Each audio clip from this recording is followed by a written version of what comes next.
godājamā Saeimas priekšsēdētāja, mani izprovocēja Patmalnieka kungs ar vārdiem, ka Latvija ir apņēmusies, un es to dzirdu visus 4 gadus. Un tā vietā, lai godīgi pateikt, ka jaunā vienotība ir apņēmusies, ja, visur tiek piesaukta Latvija. Latvija nav apņēmusies atteikties ne no kūdras, ne no malkas, ja. Latvija nav apņēmusies likt un maksāt par izmešu kvotām. Latvija nav apņēmusies sadārdzināt degvielu.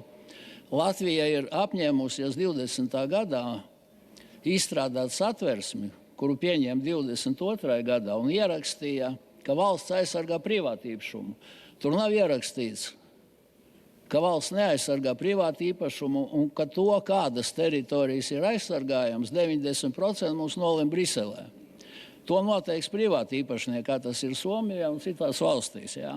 Un Latvija ir piecūkota, un mēs labi zinām, ko ir sastrādājusi jaunā vienotība. Ja? Un, diemžēl man jāizsaka līdzjūtība tagadēji koalīcijai, kurai tāds, kā saka, kaklā uzkārts akmens vai pie kājām betona klucis, ko sauc par jauno vienotību. Šim likumam nav nekāda jēga, viņš tiks pārstrādāts pilnībā. Ja? Tas būs rudenī. Es domāju, ka jaunā koalīcija pārskatīs.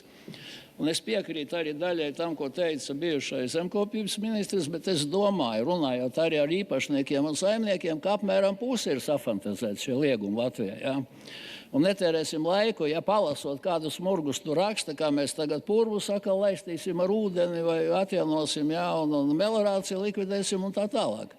Tā ir Latvijas pašnāvība. Mēs esam pēdējā vietā Latvijā un nenākiet lūdzu, man tikai viens lūgums, Patmalnieka kungs, nelietojiet vārdus Latvija apņēmās. Apņēmās daži līdēji, ja, kur es ceru nekad vairs netiks šajā Saeimā ievēlēt. Līdz ar to, protams, mēs varam atbalstīt, bet nelolosim ilūzijas, iestrādājumu uz otro lasījumu visu to, ko Latvija nav apņēmusies, un tad skatīsimies, vai mēs viņu pagūsim pieņemt vai nepagūsim. Paldies!